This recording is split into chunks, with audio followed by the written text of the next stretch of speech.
Is this increasing unification of world politics just a coincidence? Or part of a global agenda?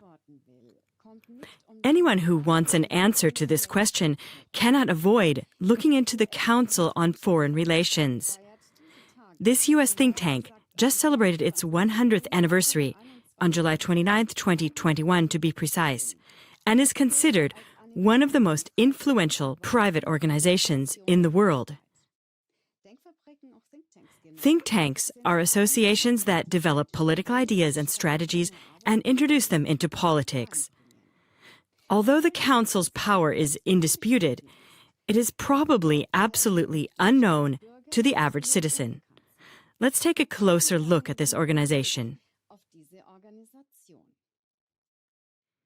Behind the inconspicuous name Council on Foreign Relations, so much power is hidden that the news magazine Der Spiegel wrote as early as 1975 that it was the most influential private institution in America and the Western world.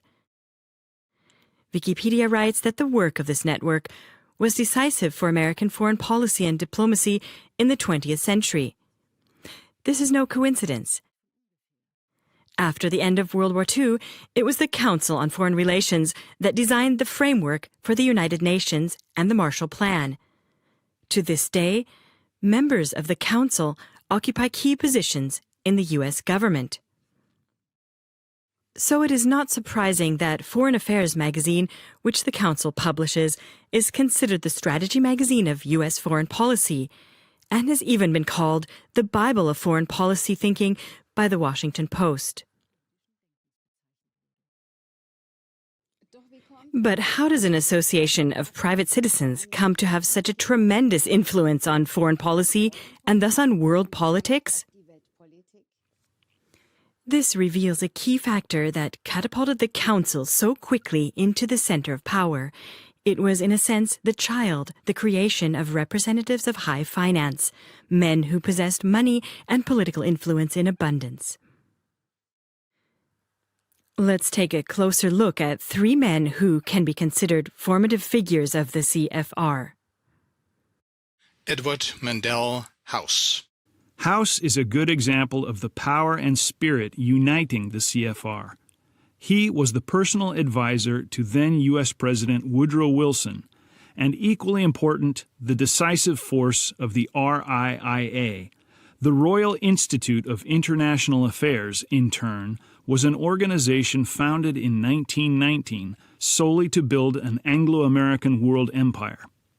According to Cecil Rhodes, the forefather of this idea, the British were the leading race of the world, and the more of the world they inhabited, the better for it. Walter Lippmann. Lippmann is considered one of the most influential political writers of the 20th century.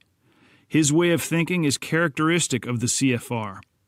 At the age of 26, he was already calling for U.S. global supremacy and the influence of American corporations over international businesses.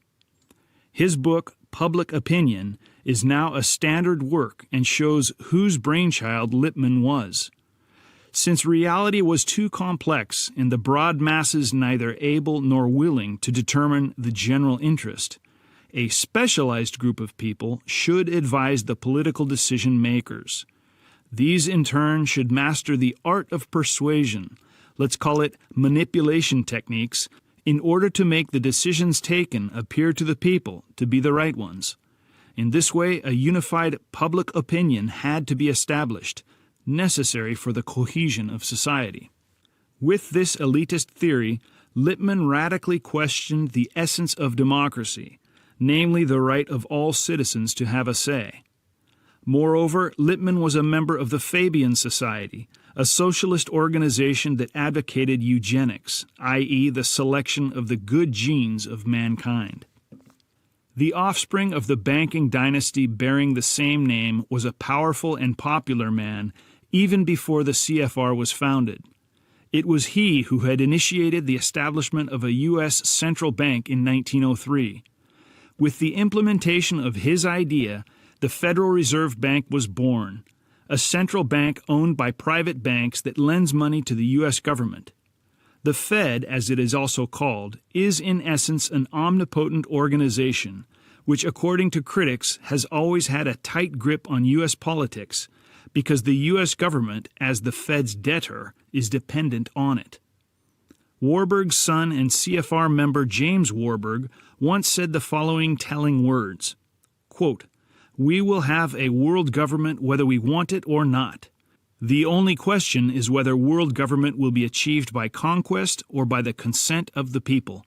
End quote. The success of these gentlemen was not long in coming. Already during the Second World War, about 20 years after its founding, the influence of these leading academics and publicists on the U.S. governments had become so great that they essentially determined U.S. foreign policy.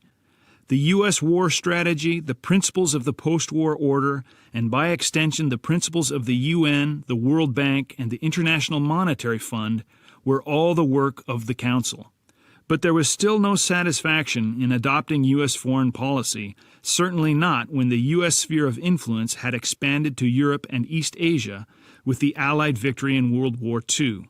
Keeping the goal of world government in mind, elite networks were established around the world to build up regional elite groups loyal to the line.